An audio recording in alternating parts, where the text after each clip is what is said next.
से कहते ईश्वर वाक्य प्रभु प्रचुर भाव तुम बास करू इंग्राजी शब्द अनुसार ईश्वर वाक्य तुम ध्वनि हो जाओ ये अनेक कारण कहीं से वाक्य गुरुत्व दौरान आम जो आमोस पुस्तक 8:11-12 देखो वाक्यर दुर्भिक्ष आसो से वाक्य पूर्व पश्चिम उत्तर दक्षिण लोक खोजे शुणा पाइबे ना आ से वाक्य प्रचुर भाव में हृदय संचय कर रख कारण से वाक्य आमको जीवन दिए से वाक्य आमको शांति दिए से वाक्य आमको बल प्रदान करे से वाक्य आमको पथ देखाए ये प्रभु वाक्य प्रचुर भाव में तुम बास करू परस्पर ज्ञान शिक्षा अर्थात बर्तमान ये घड़ी सदी समय अभाव कष्ट ताड़ना दुख दायित्व भितर अनेक विश्वास दुर्बल आशंका रही किंतु जिते मध्य प्रभु वाक्य अच्छी आउ जड़े भाई बा भणी को आम वाक्य शिक्षा से देवु से प्रभु पाक आसो जदि प्रार्थना कर प्रार्थना कर गिर्जा को आस गिर्जा को आसो जदि परित्राण पाइब तद्वारा तुम्हें कौन प्रभु को उद्देश्य गीत स्तोत धन्यवाद जड़े व्यक्ति को आम वाक्य द्वारा आम अन्य प्रभु आणबू तेरे द्वारा प्रभु धन्यवाद कथा कहुए तेरे प्रभु वाक्य आम कहीं धनी हेबू प्रभु वाक्य यथेष आम कहीं रखू मुझे सूचना देली आपको दुर्भिक्ष वाक्य शुणा चेष्टा करूँ रेडियो टीवी पत्र पत्रिका अनेक प्रचारक सभा समिति विभिन्न प्रकार किंतु से समय अच्छी वाक्य भाव आप खोजिले पाइपर ना किंतु जिते वाक्य अच्छी आम हृदय तेरे आम विश्वास बंचबू एवं कौन करूँ अन्य को उत्साह देवु जड़े निराश जड़े दुखर अच्छी जड़े हताश अच्छी प्रभु वाक्य द्वारा आम शांति सांत्वना देवु अतः प्रभु वाक्य आज यथेष भाव आम भर रखा निश्चित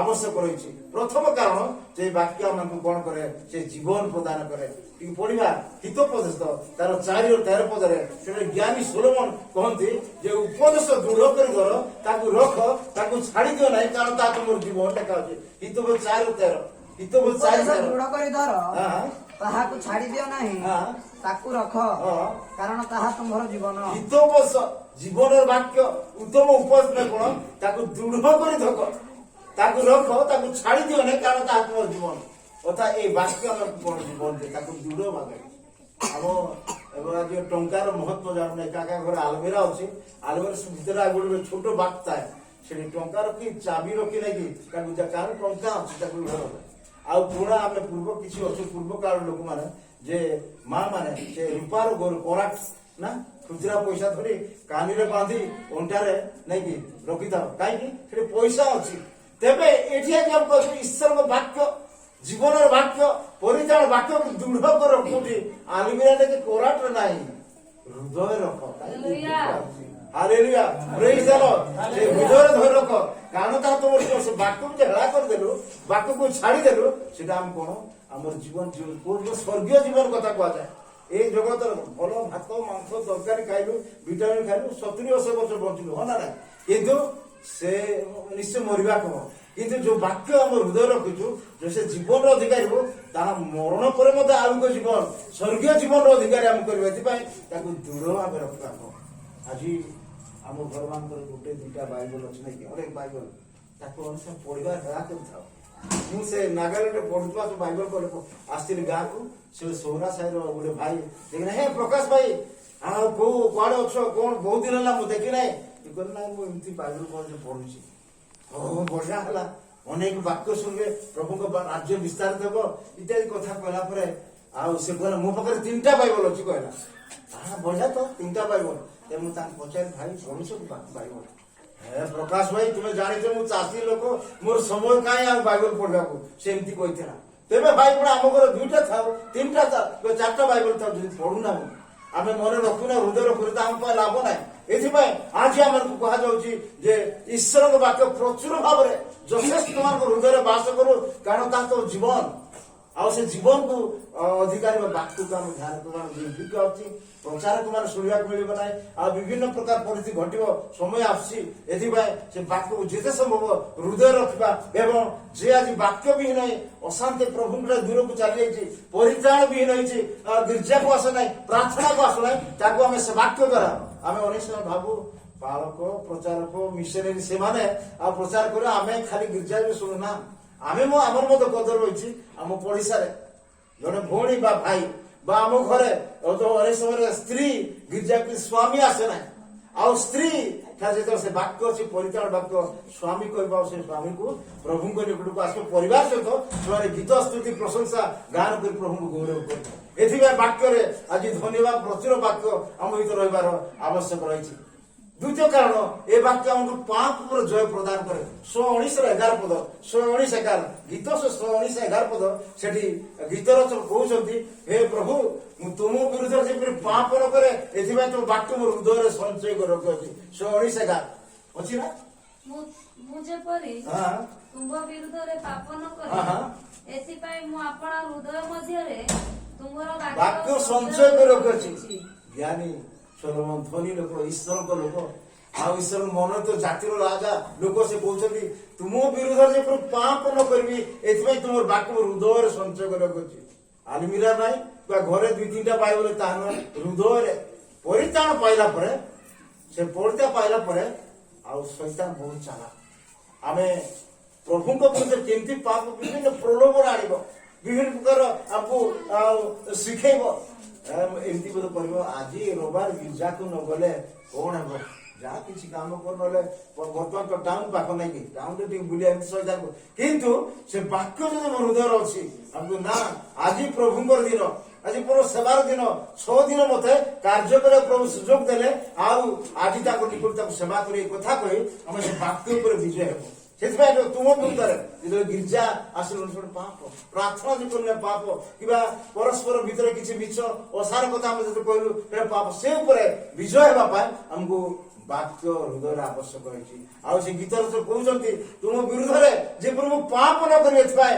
ତୋର ବାକ୍ୟ ହୃଦୟରେ ସଞ୍ଚୟ କରି ରଖୁଛି ଭାଇ ଓ ଭଉଣୀ ମାନେ ବାକ୍ୟ ଆମେ ଅନେକ ଶୁଣି ଆସିଛୁ ଆମେ ଅନେକ ପଢି ଆସିଛୁ ଅନେକ ପ୍ରଚାର କରି ଆସିଛୁ ଆଜି ସେ ବାକ୍ୟ ହୃଦୟରେ ଆମର ସଞ୍ଚୟ କରି ରଖୁଛୁ ଆଉ ହୃଦୟ ଆମେ ରଖିବା ପାଇଁ ବିଶେଷ ଯତ୍ନବାନ ହେବା ତାହା ଆମକୁ କଣ କରିବ ସେ ପାପ ଉପରେ ଜୟ ପ୍ରଦାନ କରିବ ପୁଣି ତୃତୀୟ ବିଷୟ ସେଟା ସମସ୍ତେ ମୁଖସ୍ଥ ମଧ୍ୟ ମୁଁ ଆଶା କରୁଛି 105 ପଦ ଲେଖାଯାଏ ଯେ ତୁମ ବାକ୍ୟ ମୋ ଚରଣ ପାଇଁ ପ୍ରଦୀପ ଓ ପଥ ପାଇଁ ଆଲୁଅ ଅଟେ ଅର୍ଥାତ୍ ଏ ବାକ୍ୟ ଆମକୁ ପରିତ୍ରାଣ ଦିଏ ଏ ବାକ୍ୟ ଆମକୁ କଣ କରେ ପାପ ଜୟ ପ୍ରଦାନ କରେ ପୁଣି ଏ ବାକ୍ୟ ଆମକୁ କେମିତି ଚାଲିବାକୁ ହବ ସେ ଶିକ୍ଷା ଆଲୋକ ପ୍ରଦାନ କରେ ଆମେ ଟର୍ଚ୍ଚର ଆବଶ୍ୟକ ଜାଣିଛୁ ନାଇଁ କି କରେଣ୍ଟ ନଥିବ କିମ୍ବା ଲାଇଟ୍ ନାହିଁ ତ ଅନ୍ଧାରରେ କିଛି ଗୋଟେ କାମ করে ଟର୍ଚ୍ଚ ଧରି ନିଶ୍ଚୟ ଦେଖିପାରିବ ନା ନାହିଁ ଖ୍ରୀଷ୍ଟଙ୍କୁ ଜାଣିଲା ପରେ ପରିତ୍ରାଣ ପାଇଲା ପରେ ପ୍ରଭୁଙ୍କ ରକ୍ତରେ କିତ ହେଲା ପରେ ପବିତ୍ର ଆତ୍ମାରେ ପୂର୍ଣ୍ଣ ହେଲା ପରେ ତାଙ୍କର ଦାସ ହେଲା ପରେ ଆମେ ମନିଚ୍ଛା ଚାଲିପାରିବୁ ନାହିଁ ପ୍ରିୟ ଭାଇ ମାନେ ମନେ ରଖୁଥିବେ ଆମକୁ ଯାହା ଚାହିଁବ ଚାଲ ପଳେଇଲେ ଗୋଟେ ସିନେମାକୁ ବା ଚାଲ ପଳେଇ ଗୋଟେ ଯାତ୍ରା ହିନ୍ଦୁ ମାନଙ୍କ ଖ୍ରୀଷ୍ଟିଆନ ଯାତ୍ରା ସେଠିକୁ ପଳେଇ ଆମେ ଯାଇପାରିବା ନାହିଁ କାରଣ ଆମେ ଖ୍ରୀଷ୍ଟଙ୍କ ଲୋକ ଆମେ ଖ୍ରୀଷ୍ଟଙ୍କ ରକ୍ତରେ କିନ୍ତୁ ବିଶ୍ୱାସ ଏଥିପାଇଁ ଯେ ସେ ବାକ୍ୟ ରୂପ ଆଲୋକ ଆମକୁ କଣ ଆମକୁ ଏଇ ବାଟରେ ଚାଲିବାକୁ ହବ ଏଇ ବାଟରେ ଯିବାକୁ ଏଇ ବାଟରେ ଗଲେ ଝୁଣ୍ଟି ପଡିବ ସେ ଗୋଟେ କାଦୁଅ ଅଛି ସେ ବାକ୍ୟ ଆମକୁ କଣ କରିବ ସେ ଆଲୁଅ ଦେଖେ ସେଥିପାଇଁ ଗୀତ ତୁମ ବାକ୍ୟ ମୋ ଚରଣ ପାଇଁ ପ୍ରଦୀପ ହାତରେ ତ ସବୁବେଳେ ବାଇବଲ ଧରି ନଥିବ ନା ଭଲ ନା ହଉ କି ନାହିଁ ହୃଦୟରେ ତ ବାକ୍ୟ ଅଛି ସେତେବେଳେ ନା ସେ ବାଟରେ ଯାଇପାରିବ ବାକ୍ୟ ଆମକୁ କହିବ କାରଣ ବାକ୍ୟ ଆମକୁ ପଥ ଦେଖା ଆଉ ସେ ବାକ୍ୟକୁ ଆଜି ଆମ ସାଥିରେ ସବୁ ଧରିଥିବା ସେ ବାଲେଶ୍ୱର ଅଞ୍ଚଳ ହାତୀ କଥା ଆମେ ବାହାରେ ବି ପ୍ରଚାର କରିଥିଲୁ ସେ ଗୋଟେ ଆଦିବାସୀ ଏପଟେ ଆମର ସୌରା ସିଆଡେ ସାନ୍ତାଳୀ ଲୋକ ଆଉ ଜଣେ ଭାଇ ସେ ପ୍ରଭୁଙ୍କୁ ଜାଣିଲା ପରେ ତାଙ୍କର 200 ଟର୍ଚ୍ଚ ଥିଲା ସେ 200 ଟର୍ଚ୍ଚ ଦୁଇ ପାଖେ ଦୌଡ଼ି ବାନ୍ଧି ଦେଇଛି ଆଉ ସେ ଯୁଆଡେ ଯୋଉ କାନ୍ଧରେ ଝୁଲେଇକି ପଳେଇଯାଏ ଆଉ ତାର ଡର ନାହିଁ ରାତିରେ ଆସୁ କୋଣ ଘାଟି ଘଣ୍ଟା ଆସୁ କାହିଁକି ତା ପାଖରେ ଲାଇଟ୍ ଅଛି ଟର୍ଚ୍ଚ ଅଛି ସେ ପ୍ରକାର ଆଜି ପ୍ରଭୁଙ୍କ ବାକ୍ୟ ଟର୍ଚ୍ଚ ବାକ୍ୟ ଆଲୁଅ ଯେତେବେଳେ ଆମ ପାଖରେ ଅଛି ଆମେ ଯୋଉ ବାଟରେ ଯାଉ ଘଣ୍ଟା କିମ୍ବା ଆଉ କୌଣସି ସମସ୍ୟା ସେଥିରୁ ଆମେ ନିଶ୍ଚୟ ଠିକ ଭାବରେ ଠିକ ରାସ୍ତାରେ ଚାଲିବୁ ଆମର ଜୀବନ ବଞ୍ଚେଇ ରଖିବ ପ୍ରଭୁଙ୍କୁ ପାଇଲା ପରେ ପରିତ୍ରାଣ ପାଇଲା ପରେ ଅନେକ ବାକ୍ୟ ରୂପ ଆଲୋକରେ ନ ଚାଲି ସେ ଅନନ୍ତ ଜୀବନ ହରାଇ ଦେଇଛନ୍ତି ପ୍ରଭୁଙ୍କର ସେବା କରି 44 ବର୍ଷ ଚାଲିଛି ଅନେକ କଥା ଅନେକ ଅନୁଭୂତି ମୋ ଭିତରେ ଅଛି ତାଙ୍କୁ କାହିଁକି ମନଇଚ୍ଛା ଯାଇଛନ୍ତି ମନଇଚ୍ଛା ଶିକ୍ଷା ଯାହା ଇଚ୍ଛା ତାହା କରୁছে ଶୈତାନ ପାପରେ ଖାତିର ନାହିଁ ସେ 78-80 ଭିତରେ ପ୍ରଭୁଙ୍କୁ ପାଇଲା ପରେ ସେବା ପ୍ରାର୍ଥନା ଆମ ଗାଁରେ ପ୍ରାର୍ଥନା ବି ହୋଇଥାଏ ପ୍ରାର୍ଥନା ମାନେ ପୁଅ ଝିଅ ଯୁବା ଯୁବତୀ ପରିତ୍ରାଣ ମଧ୍ୟ ପାଇଲେ ସେତେବେଳେ ଆଉ ଆପଣ ନିଶ୍ଚୟ ଜାଣି ସ୍ୱର୍ଗତ ବିଦ୍ୟାଧର ଜେନା ସେ ଗୋଟେ ସତର୍କ ଚେତନା କଥା କହିଲେ ଯେ ଯୁବା ଯୁବତୀ ମାନେ ତୁମେ ପ୍ରଭୁଙ୍କର ସାବଧାନ ତୁମର ଅନନ୍ତ ଶୈତାନ ଛଡ଼େଇ ଯାଇଥିପାଇଁ ସେଥିପାଇଁ ଜାଗ୍ରତ ବାକ୍ୟ ଅନୁସାରେ ଚାଲ ବୋଲି ଜଣେ ଝିଅ ବି କଥା ଶୈତାନ କେତେ ଗୋଡ଼ି ବୋଲି କହିଥିଲା ଶୈତାନ କେତେ କିନ୍ତୁ ଦୁର୍ଭାଗ୍ୟ ସେ ଭୁଲ ପଥରେ ପଳେଇଲା ତାର ଜୀବନ ହରିଦେଲା ଲାଷ୍ଟକୁ ସେ ବଞ୍ଚି ନାହିଁ ବୋଧେ କାହିଁକି ସେ ଦଙ୍ଗା ହେଲା ପରେ ସାଡ଼େ ଡାମନ ଗଲି କୁଆଡ଼େ ସେ କି ଅବସ୍ଥାରେ ମୁଁ ଜାଣେ ନା ତ ଏ ପ୍ରକାର ହଉଛି ଆମେ ଶୈତାନ କେତେ ଗୋଡ଼ି ବୋଲି କହିପାରିବ ନାହିଁ ଶୈତାନ ସେ ଚାଲାକ ସେ ଦିବ୍ୟ ରୂପ ଦୂତ ପରି ଧାରଣ କରିବ ସେ ଆମକୁ ପ୍ରଭୁ କଥା କହିଲା ପରେ କହିଦେବ କିନ୍ତୁ ବାକ୍ୟ ଯେତେବେଳେ ଆମ ପାଖରେ ଅଛି ସେ ବାକ୍ୟ ଦ୍ୱାରା ଆମେ ସତରୁ ତାର ଚାଲାକରୁ ତାର ଠକାମିରୁ ତାର ପ୍ରତାରଣରୁ ଆମେ ନିଶ୍ଚୟ ରକ୍ଷା ପାଇବୁ ଏବଂ କଣ କରିବୁ ଆମର ଅନନ୍ତ ବଞ୍ଚେଇବ ଏଥିପାଇଁ ସେ ବାକ୍ୟର ଆଲୋକରେ ଆମେ ଚାଲିବା ବଡ଼ ଆବଶ୍ୟକ ରହିଛି ତେବେ ଚତୁର୍ଥ ବିଷୟ ଏ ବାକ୍ୟରେ ଆମେ ଧନ୍ୟ ବାକ୍ୟ ଯଥେଷ୍ଟ ଆମେ କାହିଁକି କରିବ ଏ ବାକ୍ୟ ଆମକୁ ପରିଷ୍କାର କରେ ଜୋନ୍ ପୁସ୍ତକ 15 ପଦ ଯୀଶୁ ତାଙ୍କର ଶିଷ୍ୟମାନେ ଗୋଟେ କଥା କହିଲେ ମୁଁ ଯୋଉ ବାକ୍ୟ ତୁମମାନଙ୍କୁ ତଦ୍ୱାରା ସେମାନେ ପରିଷ୍କୃତ ହୋଇଅଛି ଏ କଥା କହୁଛନ୍ତି ଜୋନ୍ 15:3 ପଦ ପଢିବି ତୁମମାନଙ୍କୁ ଯେଉଁ ବାକ୍ୟ କହିଅଛି ସେଥିଯୋଗୁଁ ତୁମେମାନେ ପରିଷ୍କୃତ ହୋଇସାରିଅଛ ହାଲେଲୁୟା ପ୍ରଭୁ ଏ ବାକ୍ୟର ଆଶୀର୍ବାଦ କରନ୍ତୁ ଯୀଶୁ ଶିଷ୍ୟମାନଙ୍କୁ କହୁଛନ୍ତି ମୁଁ ଯୋଉ ବାକ୍ୟ କହିଅଛି ତଦ୍ୱାରା ତୁମେ ପରିଷ୍କୃତ ଅର୍ଥାତ୍ ପ୍ରିୟ ଭାଇ ଭଉଣୀମାନେ ଆମେ ପୁନର୍ଜନ୍ମ ପବିତ୍ର ଆତ୍ମା ପାଇଲା ପରେ ପରିତ୍ରାଣ ବସ୍ତ୍ର ପାଇଲା ପରେ ସେ ବସ୍ତ୍ରକୁ ସଫା ରଖିବାର ଆବଶ୍ୟକ ରହିଛି ବସ୍ତ୍ର ଆମେ ପିନ୍ଧୁଛୁ ବର୍ତ୍ତମାନ ଗରମ ଝାଳ ନାଳ ନେଇକି ଗୋଟେ ଦିଦି ଆଉ ବେଶୀ ଗୋଟେ ଦିନ ପିନ୍ଧିବେ ତାପରେ ନିଶ୍ୱାସ କାହିଁ ମହଳା ହେଇଯାଉଛି ମନା ନାହିଁ ତେବେ ସେ ପରିତ୍ରାଣ ବସ୍ତ୍ର ପିନ୍ଧି ଆମେ ତାକୁ ପରିଷ୍କାର ପିନ୍ଧି ବାକ୍ୟ ଦ୍ୱାରା ଜଣେ ଆମେ ଏବେ ତ ଆମର ନାଳ ନଈ ନାହିଁ ସିଆଡ଼େ ଗାଁରେ ଥିଲା ବେଳକୁ ନା ଯାଇକି ସେ କାହିଁକି ଲୁଗା ସିଝେଇ କରି ପତ୍ର ନାହିଁ ମନା ନାହିଁ ଏମିତି କାନ୍ଦୁଛି ଲୁଗା ମନା ନାହିଁ ମନେ ପଡୁଛି କହିବା ସେଇଥିରେ ପିନ୍ଧିଦେଲୁ ଯାହା ଅଜଣା ଜାଗାରେ ଏଇ ଚେୟାର ଯାକ ମଧ୍ୟ ସଫା କରିଦେଇଛୁ ବସି ଉଠି ଦେଖେ ଧୂଳି ଲାଗିଥିବ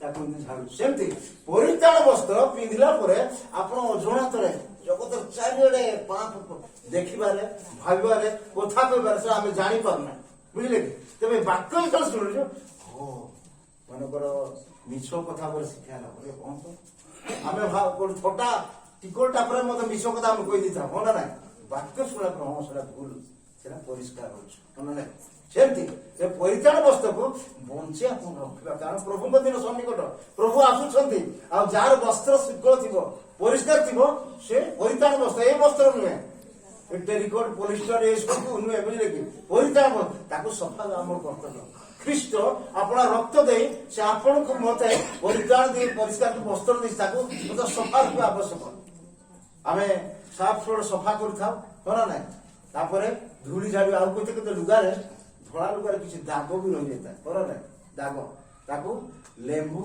ବା କିରାସିନ ଯେମିତି ଘଷି ଦାଗ ସବୁ ନା ନାହିଁ ପ୍ରଭୁଙ୍କୁ ଜାଣା ପରେ କିନ୍ତୁ ଅଜଣା କିଛି ଦାଗ ମଧ୍ୟ ରହିଯାଏ ପରିତ୍ରାଣ ଜୀବନରେ ଦାଗ କିଛି ଭୁଲ ଗୋଟେ ମନ୍ଦ ଅଭ୍ୟାସ ଗୁଡାକ ଥାଏ ତେବେ ତାକୁ ଆମେ ପବିତ୍ର ଆତ୍ମା ସଫା ତିନିଟା କଲେ ଜଣେ ମନ ପରିବର୍ତ୍ତନ କଲା ପାପ ସ୍ୱୀକାର କଲା ଖ୍ରୀଷ୍ଟଙ୍କ ରକ୍ତରେ ଧୌତ ହେଲା ପ୍ରଥମ ଜଣ 1:7 ଲେଖା ଅଛି ଖ୍ରୀଷ୍ଟଙ୍କ ରକ୍ତ ଆମମାନଙ୍କୁ ସମସ୍ତ ପାପରୁ ପରିଷ୍କାର କରି ଲେଖା ଅଛି ବସ୍ତ୍ର ପାଇଗଲେ ଆପଣ ପିନ୍ଧି ଯାଉଛନ୍ତି ବସିଲେ ଜଗତର ବିଭିନ୍ନ ମହିଳା ଆବର୍ଜନାରେ ଆପଣଙ୍କ ବସ୍ତ୍ର ମହିଳା ହେଇଗଲା ବାକ୍ୟ ଶୁଣିବେ ସେ ବାକ୍ୟ ଶୁଣିବା ଦ୍ୱାରା ହଁ କାହିଁକି ଅନେକ ଥଟା ପରିହାସର ମଧ୍ୟ ଆମେ ଅନେକ କଥା ଭୁଲ କରିଥାଉ ସେଟା ଭାବୁଛି ଟିକଳ ସେଟା ମଧ୍ୟ ଭୁଲ ସେଟା ମଧ୍ୟ ଗୋଟେ ପାପ ବୁଝିଲେ କି ଥଟା ଟିକଳଟା ପୁରା ଆମେ ଅନେକ କଥା ସେଟା ମଧ୍ୟ ପାପ କିନ୍ତୁ ଯେତେବେଳେ ପ୍ରଭୁଙ୍କ ବାକ୍ୟ ଆମେ ଶୁଣୁଛୁ ସେ ବାକ୍ୟ ଆମକୁ ପରିଷ୍କାର ଆଉ ତୃତୀୟ ପରିଷ୍କାର ପବିତ୍ର ଆତ୍ମାରେ ଯୋଉଟା କି ସଫା କଲା ସାର୍ଫ ସଫା କଲା ଗୋଟେ ଦାଗରେ ଯାଏ ତାକୁ କିରାସିନ ବା ପେଟ୍ରୋଲ ଦେଇ ଘଷି ଦାଗରେ ସେମିତି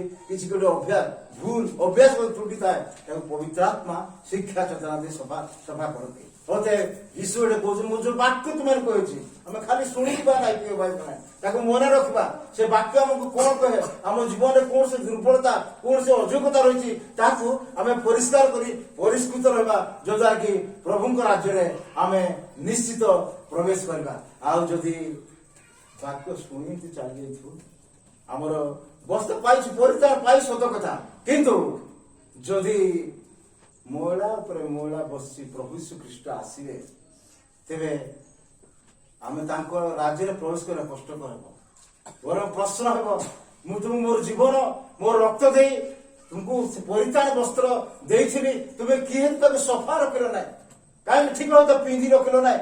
ଆମକୁ ଉତ୍ତର ଦେବାକୁ ହବ, କାରଣ ସେଟା କୌଣସି ଗୋଟେ ବହୁମୂଲ୍ୟ ଦେଇ କିଣା ଯାଏ ନାହିଁ। ମନେ ରଖିବେ, ପ୍ରଭୁଙ୍କ ରକ୍ତର ମୂଲ୍ୟ ଆମେ ନିର୍ଣ୍ଣୟ କରିପାରିବେ ନାହିଁ। ପ୍ରିୟ ଭାଇ ଭଉଣୀ ମନେ ରଖନ୍ତୁ, ଏଥିପାଇଁ ସେ ବସ୍ତ୍ରକୁ ପରିଷ୍କାର ରଖିବେ, ସବୁବେଳେ ବାକ୍ୟ ଧ୍ୟାନ କରୁଥିବେ, ଆଉ ନିଶ୍ଚୟ ଉପବାସ କରୁଥିବେ। ମୋର ବିଶ୍ୱାସ ପ୍ରାର୍ଥନା ସବୁବେଳେ କରିବେ ଆପଣଙ୍କୁ ପରିଷ୍କାର ରଖିବାକୁ, କାରଣ ପ୍ରଭୁ ହଠାତ୍ ଆସିବେ, ହଠାତ୍ ତୁରି ଶବ୍ଦ ହେବ।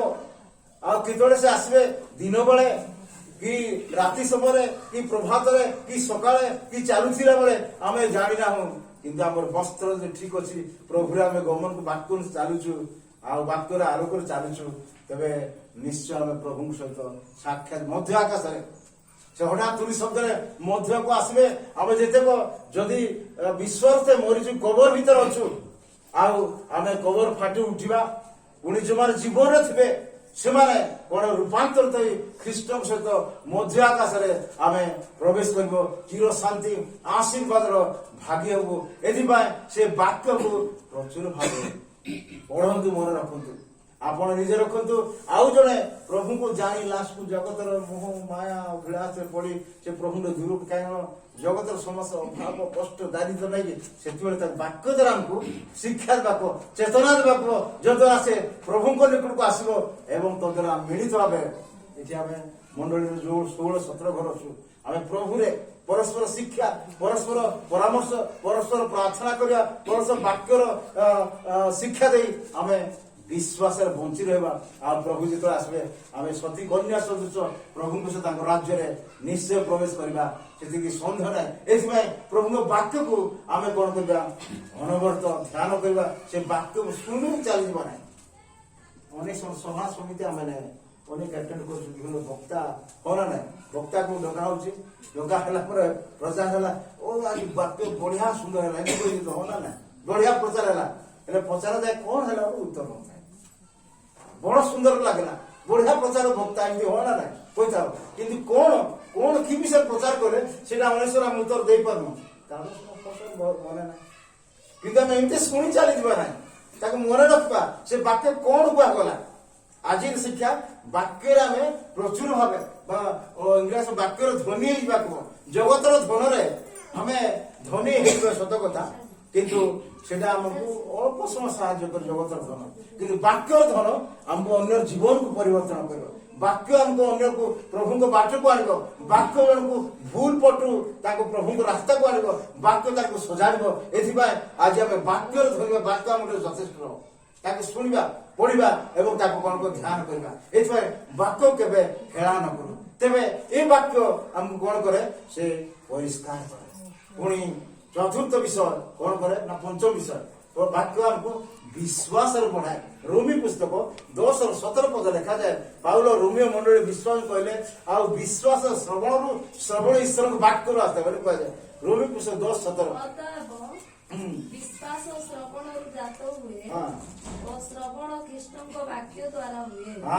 ବିଶ୍ୱାସ ଶ୍ରବଣରୁ, ଶ୍ରବଣ ଖ୍ରୀଷ୍ଟ, ଅର୍ଥାତ୍ ଆପଣ ବିଶ୍ୱାସରେ ବଞ୍ଚି ରହିବାକୁ ଯୋଉ ପରିତ୍ରାଣ ପାଇଛନ୍ତି, ଯୋଉ ବିଶ୍ୱାସ ପାଇଛନ୍ତି, ଯୋଉ ପବିତ୍ର ଆତ୍ମା ଆପଣ ପାଇଛନ୍ତି, ଯୋଉ ପବିତ୍ର ଆତ୍ମା ଦାନ ଆପଣ ପାଇଛନ୍ତି, ତାକୁ ବଞ୍ଚେଇ ରଖିବାକୁ, ସେ ବିଶ୍ୱାସ ଆପଣଙ୍କୁ ବଞ୍ଚେଇ ରହିବାକୁ ପ୍ରଭୁ ବାକ୍ୟ ଶୁଣିଥିବାକୁ। ଯଦି ବାକ୍ୟ ଶୁଣୁନାହାନ୍ତି, ବାକ୍ୟ ଆପଣ ପଢୁନାହାନ୍ତି, ଆପଣ ସେ ବିଶ୍ୱାସ କ୍ରମେ ଦୁର୍ବଳ ହେଇଯିବ। ଜାଗତିକ ଖାଦ୍ୟ ଆଜି ସକାଳୁ ଯଦି ପର୍ଯ୍ୟନ୍ତ କେହି ଖାଇକି ନ ଖାଇବି ଆସିଥିବେ ନାଇଁ କି, ଟିକେ କଷ୍ଟ ଲାଗୁଥିବ, ଶରୀରକୁ ଭୋକ ଲାଗୁଥିବ, ହନା ନାହିଁ, କେତେବେଳେ ସବୁ ଜୀବ ଖାଇବ, କିନ୍ତୁ ସେ ଦୀପର ବେଳେ ଗୋଟେ ଦିଟା ବେଳେ ଖାଇଲେ ନାହିଁ, ସନ୍ଧ୍ୟା ବେଳକୁ ସେବା ଆପଣଙ୍କୁ ଚାଲିବାକୁ ବଳ ଲାଗିବ ନାହିଁ, ଉଠିବାକୁ ଇଚ୍ଛା ହବ ନା, କାହିଁ ଖାଦ୍ୟ ଖାଇନାହାନ୍ତି। ଆମର ପୁରୁଣା ଗାଁରେ ଆମ ପଡଶା ଘର ଦିଟା ପିଲା, ସେମାନେ ବସି ଆଉ କଣ କରୁଥିଲେ, ଇଆଡେ ସିଆଡେ କଥା ହଉଛନ୍ତି। କଥା ହେଲା ପରେ ଗୋଟେ ପିଲା କହିଲା, ରେ ଚାଲ ଖେଳିବାକୁ ଯିବା। ସେତେବେଳେ ଆଉ ଗୋଟେ ପିଲା କହୁଛି, ନାଇଁ ରେ ସକାଳୁ ପଖାଳ ଖାଇନାହାନ୍ତି, ମତେ ଭଲ ଲାଗୁନି। ତେଣୁ ଶୁଣି ପିଲାମାନେ ନ ଖାଇ ନ ପିଇ ଖେଳିଥାନ୍ତି, ବୁଲି ଯାଇ ନା ନାଇଁ। କେତେ କେତେ ବାପା ମା ଖୋଜୁଥାନ୍ତି ପିଲାମାନଙ୍କୁ, କଣ ହେଲା ହବ, ନାଇଁ ସକାଳୁ ଖାଇ ନାହିଁ ପିଇ ନାହିଁ, ପିଲାଟା କୁଆଡେ ଘୁରୁଛି, ଏମିତି ଖୋଜନ୍ତି ବାପା ମା। ତେବେ ସେ ପିଲା କହୁଛି ସକାଳୁ ପଖାଳ ଖାଇନାହିଁ ଯେ ତାକୁ ବଳ ଲାଗୁନାହିଁ, ଆଉ ସେ ଖେଳିବାକୁ ଯିବ ନାହିଁ। ତେବେ ଆମେ ସପ୍ତାହ ସାରା, ଜୀବନ ସାରା ଖ୍ରୀଷ୍ଟଙ୍କ ଲୋକ ଭାବରେ ପରିତ୍ରାଣ ପ୍ରାପ୍ତ ଲୋକମାନେ ଏ ଈଶ୍ୱରଙ୍କ ବାକ୍ୟ ଆହାର ଯଦି ଆପଣ ଖାଇବେନି ବା ପିଇବେ କେମିତି ବିଶ୍ୱାସରେ ପହଞ୍ଚିବେ? କାହିଁକି ପ୍ରଭୁଙ୍କୁ ଜାଣିଲା ପରେ ଅନେକ ପରୀକ୍ଷା ଆସିବ, ଅନେକ ସଙ୍କଟ ଆସିବ, ତାଳନ ଆସିବ, ସେଥିରେ ଆପଣ ବିଶ୍ୱାସ ସତ୍ୟ ଆପଣ ଠିଆ ହେଇପାରିବେ ନାହିଁ। ଆମର ପ୍ରିୟ ପ୍ରଭୁ ଶ୍ରୀଷ୍ଟ ଯେତେବେଳେ ଜଗତରେ ଥିଲେ ମନୁଷ୍ୟ ଭାବରେ ତାଙ୍କୁ ପରୀକ୍ଷା ହେଇଥିଲା, ହଁ କି ନା ନାହିଁ? ସେ 40 ଦିନ ଉପବାସ ଗଲା ପରେ ଶୈତାନ ଆସି ଖାଇବା ବିଷୟରେ ପରୀକ୍ଷା, ତୁମେ ଈଶ୍ୱରଙ୍କ ପୁତ୍ର ଆଦେଶରେ ପଥର ରୁଟି କାହିଁକି ଭୋକରେ କଷ୍ଟ? କିନ୍ତୁ ଯୀଶୁଙ୍କର ଉତ୍ତର ଥିଲା, ଏ ଶୈତାନ, ମନୁଷ୍ୟ ରୁଟିରେ ବଞ୍ଚେନା ମାତ୍ର ତାଙ୍କର ମୁଖର ନିର୍ଗତ ବାକ୍ୟ ଦ୍ୱାରା ବଞ୍ଚେ, ହଁ କି ନାହିଁ? ଆଜି ଠିକ ସେ କଥା ଆଜି ଆମଙ୍କର ଗିର୍ଜା ସମୟ ସେତେବେଳକୁ ରନ୍ଧା ହେନ ଏ କଥା ଶୈତାନ ମନକୁ ଆଣିଦେବ, ରନ୍ଧା ହେଇନାହିଁ କି ଗିର୍ଜା ଯିବ, ଖାଇ ନାହିଁ ନ ଖାଇ ଗିର୍ଜା। କିନ୍ତୁ ଯଦି ବିଶ୍ୱାସରେ ଆମେ ଦୃଢ ଅଛୁ, ବିଶ୍ୱାସ ବଳବାନ ଅଛୁ, ତେବେ ଆମେ କହିବୁ ନା ସେ ଉତ୍ତର ନା, ମନୁଷ୍ୟ ରୁଟିରେ ବଞ୍ଚେ ନାହିଁ ମାତ୍ର ତାଙ୍କର ମୁଖ ନିର୍ଗତ ବାକ୍ୟରୁ ସେ ବଞ୍ଚେ। ଅତଏବ ମୋର ଜଗତ ଆହାର ଗିର୍ଜାରୁ ଫେରିଲା ପରେ ମୁଁ ଯାଇ ଖାଇବି, ଆଉ ଆଗେ ଯିବି ଈଶ୍ୱରଙ୍କ ଜୀବନର ବାକ୍ୟ, ପରିତ୍ରାଣ ବାକ୍ୟ, ସେ ଶାନ୍ତିର ବାକ୍ୟ, ସେ ଶକ୍ତିର ବାକ୍ୟ, ବିଶ୍ୱାସଦାୟକ ବାକ୍ୟ ମୁଁ ଯାଇ ନିଶ୍ଚୟ ଶୁଣିବି। ଏ କଥାକୁ ଆସିବ ଯଦି ବିଶ୍ୱାସ ଦୁର୍ବଳ ଯାଇଛନ୍ତି ଆପଣ ଠିକ ସେ ପ୍ରକାର ହେବେ। ପୂର୍ବରୁ ମୁଁ କହିଛି ଯେ କିଛି ଲୋକ ଗିର୍ଜା କଣ ହେଲା ଗିର୍ଜା ଆସନା, ନାଇଁ ଆଜ୍ଞା ପାଷ୍ଟର ଆଉ ଦ୍ୱିତୀୟ ଘଣ୍ଟା ପଡ଼ିଗଲା ଆମର ରନ୍ଧା ଖାଇନଥିଲୁ। କାହିଁକି ସେଠି 2ଟା ଘଣ୍ଟା ପଡେ ଗିର୍ଜା, ଆମର ଇଆଡେ 3ଟା ଘଣ୍ଟା ପଡୁଛି ନା ପଡୁଛି ନା, ଇଆଡେ 3ଟା ଘଣ୍ଟା, କିନ୍ତୁ ସିଆଡେ 2ଟା ଘଣ୍ଟା ପରେ ଆରମ୍ଭ ସେ କହିଛନ୍ତି ଯେ 2ୟ ଘଣ୍ଟା ପଡିଲା ତ ଆମର ଖିଆ ହେଇନଥା, ଆଉ କଣ ହେଲା ଆସିବ।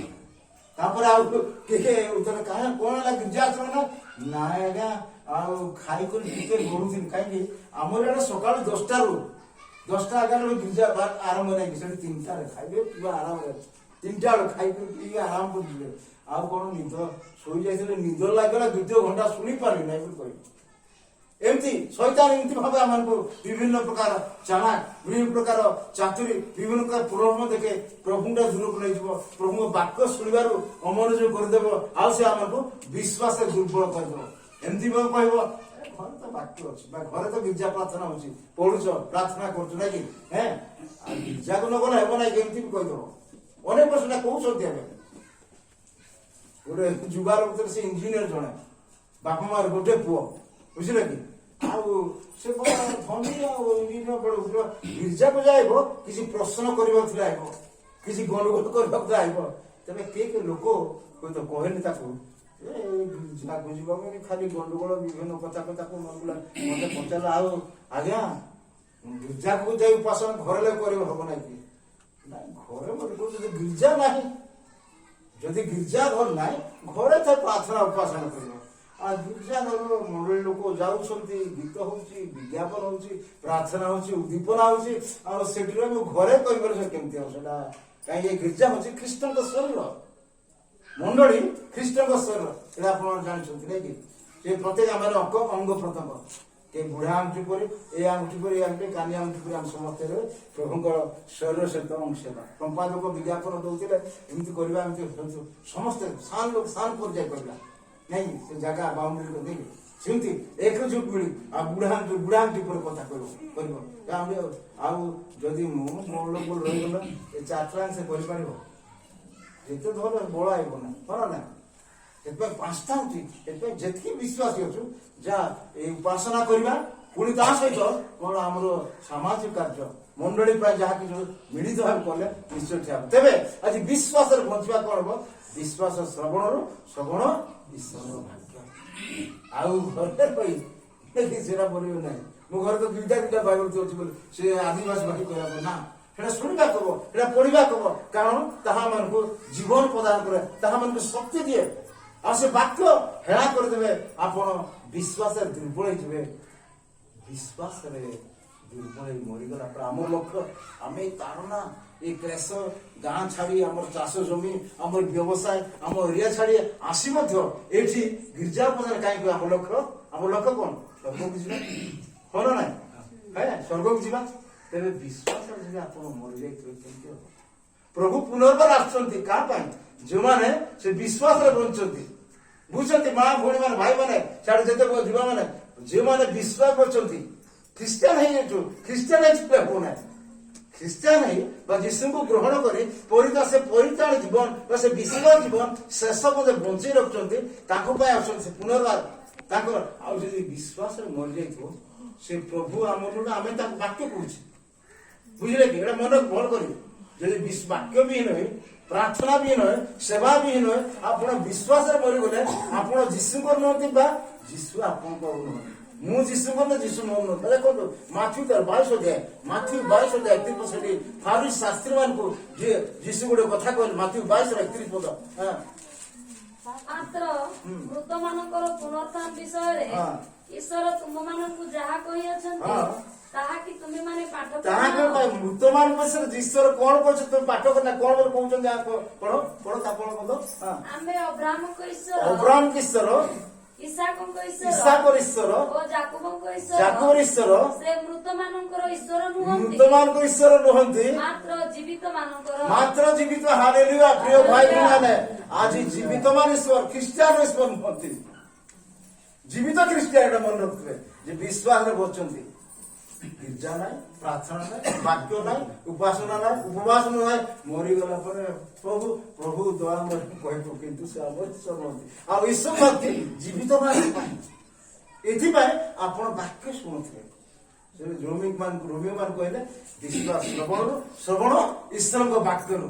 ଆଜି ମତେ ଦେଖିବାକୁ ମୁଁ ପଚାର ସତ କଥା, କିନ୍ତୁ ବିଶ୍ୱାସରେ ବଞ୍ଚୁ। ବିଶ୍ୱାସ ନାଇଁ ବାପା ସତ କଥା, ଏଇ ପଦ ସମସ୍ତେ କହିଲେ କିନ୍ତୁ ବିଶ୍ୱାସରେ ମନ କଣ ହବ?